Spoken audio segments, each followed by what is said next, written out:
Hello, this is Mike Foreman with Game Plan Retirement with another episode of Let's Ask Mike. I've had a lot of questions coming in recently about bond funds and bonds and why do they fluctuate the way that they do. And so I thought I'd do a Let's Ask Mike about that. So what I'd like to do is share my screen here and talk about the relationship between bond prices and interest rates, which is an inverse relationship. So what that means is as interest rates drop, the value of a bond goes up, a little bit like a teeter-totter. Sometimes we'll use the example of, let's say you bought a bond today that paid a 6% interest rate, and let's say it agrees to pay that interest rate over a 10-year period. Let's go a year into the future, and then let's assume that interest rates have dropped, and so to buy a new bond, you would only be receiving 5% interest, which means that the value of your old bond that paid 6% has gone up. It's more valuable because it pays more interest than what happens, what's happening currently. And so, that's how, bonds go up in value even beyond what interest they pay. Now, it unfortunately works the other way too. When interest rates go up and therefore the yield on new bonds goes up, well, that causes the price of a bond to go down. Let's go back to that same example. If you bought that 6% bond a year ago that agrees to pay a 6% for 10 years, just to throw numbers out there, and then in the next year, someone can go buy a brand new bond that pays 7% interest, or buy from you your bond that only pays 6% interest. Well, they're not going to pay as much for your bond because it's not as valuable. And so that's how bond prices can fluctuate.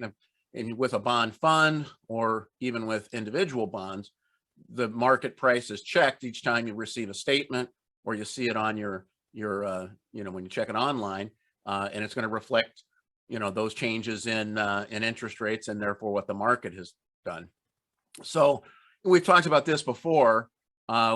Typically, we'll see a normal yield curve where we'll see interest rates are higher for longer term bonds than they are for shorter term bonds. And when we hear the Fed has changed interest rates, generally they are talking about the Fed funds rate, which is just the interest rate that banks charge to hold another bank's money overnight. And all the rest of the interest rates, including the 10-year or the 30-year, is all based on the market. And so supply and demand. This is a normal yield curve. This is what you normally see. Every now and then you'll see what's called an inverted yield curve. And that is where short-term bonds are actually paying a higher interest rate than long-term bonds. Now, sometimes this is used as an indicator that there's an upcoming recession. Technically, this should stay in this form for at least a full quarter.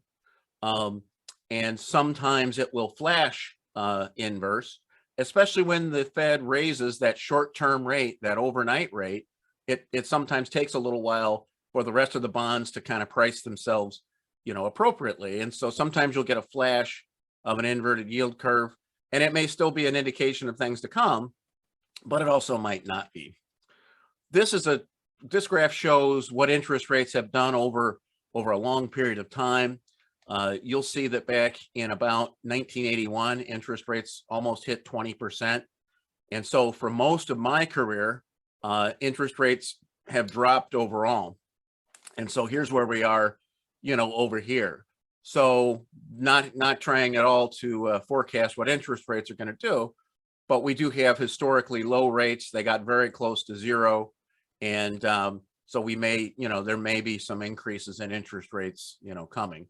And so, none of that is intended to tell you what's going to happen with the bond market, but that is exactly why bonds react to changes in interest rates, and longer term bonds are much more sensitive than shorter term bonds, and probably a good idea to review and analyze any part of your portfolio.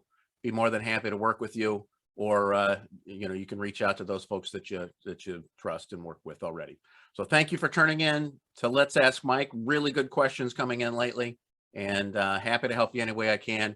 We at Game Plan Retirement want to help as many people as possible reach their financial independence So if we can be helpful to you, please let us know. Thank you.